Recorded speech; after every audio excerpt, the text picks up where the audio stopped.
Welcome to Soccer Parenting. I am joined today by Kevin Payne, who is the current CEO of US Club Soccer. This is the second in a five-part series of posts that I am creating from a conversation that I had with Kevin in early February. Girls Development Academy that US Soccer has announced that they will potentially be launching, as well as the current state of US Soccer. Kevin has a long history of executive leadership within U.S. Soccer in the United States, serving in many capacities with various sports marketing firms, working within MLS as the president and general manager of DC United, among many other roles, as well as serving and working for U.S. Soccer in the past. Kevin's currently running to be the new executive vice president of U.S. Soccer, with that election happening at the end of February at the U.S. Soccer AGM in San Antonio, Texas.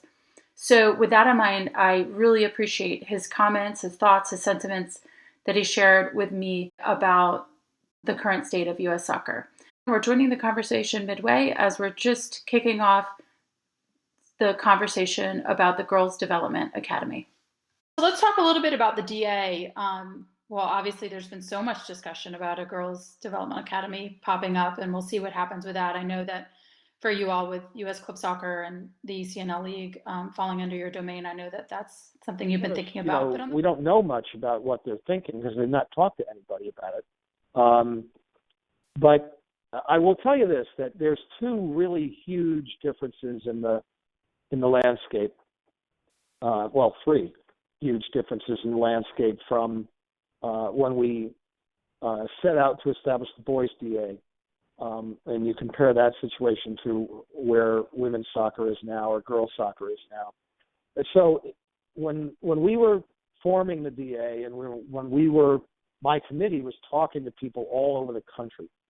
And the one thing that was very clear was that there was absolutely no order at the top level of boys youth soccer. It was absolute chaos. And top level kids were playing 90 or 100 games a year. Very few of them were worthwhile games. They, because they were dissipated around on hundreds of teams, they were playing lots of games where their teams were winning 6 and 8-0. They didn't spend enough time in training. They had a ratio of 4 games to every one training session instead of the other way around. Yeah. So that was a big condition that led us to believe that we needed to undertake the Development Academy. That situation doesn't exist on the girls' side, though. There was no boys equivalent to the ECNL. So there was absolutely no order at the top in the boys' side, but there is on the girls' side. Well, there is now. The boys' DA, to be fair, when the boys' DA was launched, the same problems were evident in the girls' programs. Yeah, no, absolutely. Yeah. Absolutely. And then the marketplace responded, and it looked at it and said, we should do the same thing on the girls' side. And organically, ECNL started.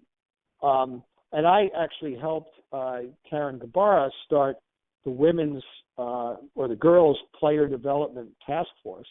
And there was a lot of conversation at the beginning about, should there be a DA? Should we be pushing for a DA? Or was ECNL fulfilling that role? And at the time, that committee concluded that ECNL was fulfilling the role. It has continued to conclude that, including as recently as I think last summer, the Federation's task force on women's player development concluded that there was no need for a development academy because the ECNL really was fulfilling that role. So, I don't know what the differences will be if they start a girls' DA. I'm planning a meeting with the Federation, including April, in a week or two, and they're going to explain to me and to Christian Lavers what the differences will be, and that's important. The other big missing factor, though, that made the DA make some sense the way it was structured was MLS. And, right. Exactly. And there is no, the NWSL is not MLS.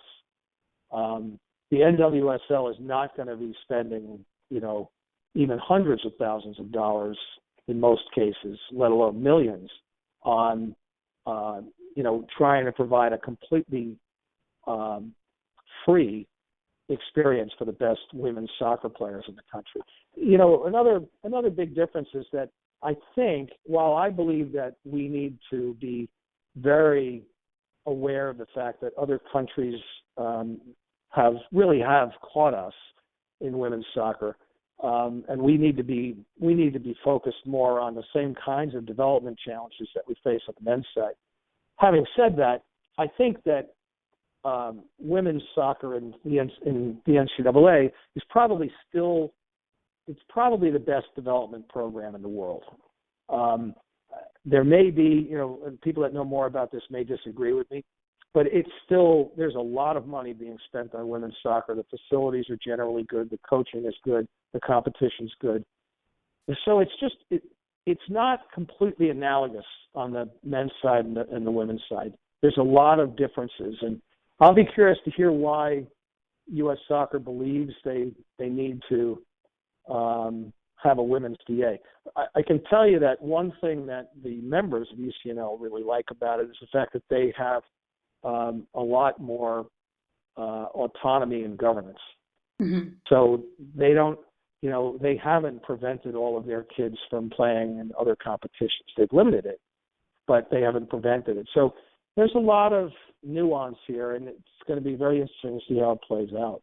Yeah, I couldn't agree more. It just seems like there's so many better ways that if we have all of this line item money budgeted for the women's program from U.S. Soccer and for developing, seems like there's so many, more impactful ways that money could be spent aside from, sort of replicating, so to speak, what's already in place and is operating well. So we'll certainly be interested to hear what comes of your conversations next week and to see, more and more information put out about it.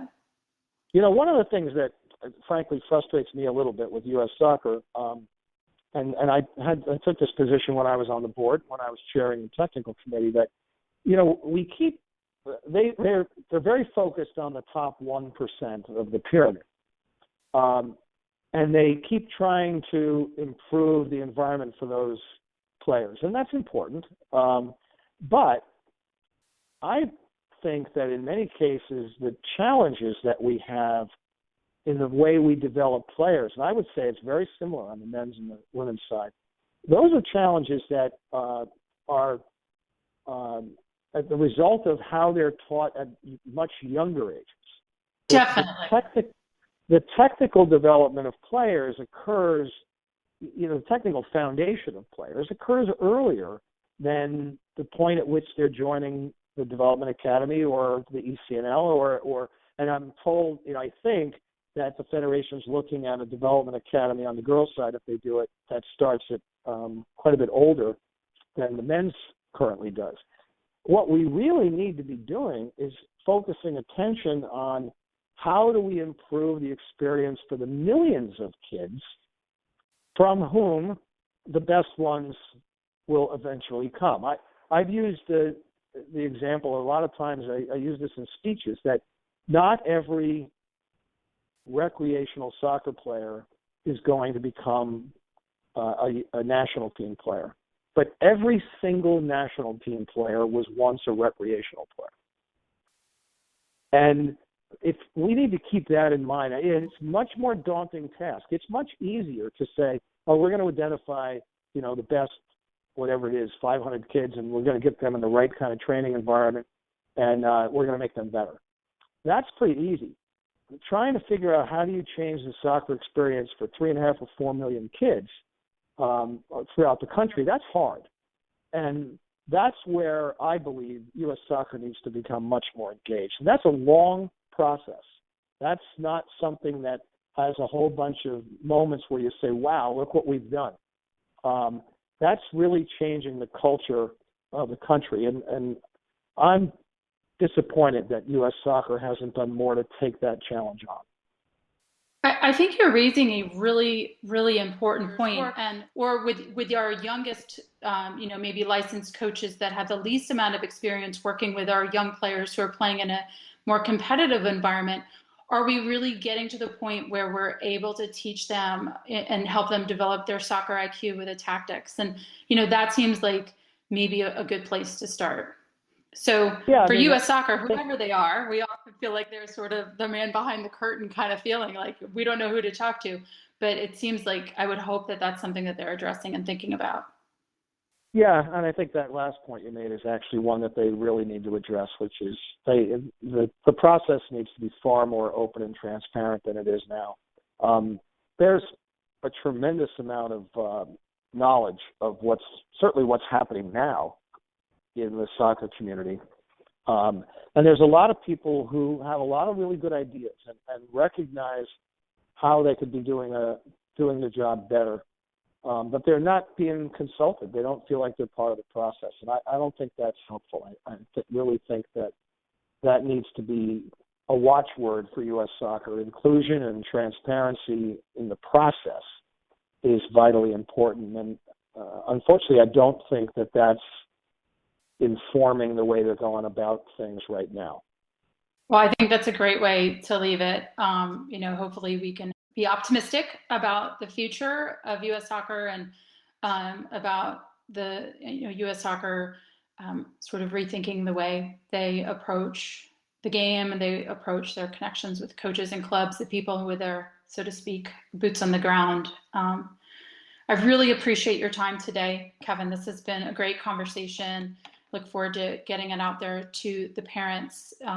We really believe at Soccer Parenting that the more we engage parents in this process, the more we help them understand the foundations of the game in the United States and where it needs to go and what's truly important for their children. The more we do that, the better the game will be elevated. So thanks for joining the conversation today. Well, Sky, thanks very much for having me. I think what you're doing is vitally important, as I said at the outset. We cannot get to where we'd like to get as a soccer nation without reconstituting the conversation with soccer parents. So good luck. We're available for you to help you at any time. So just let us know.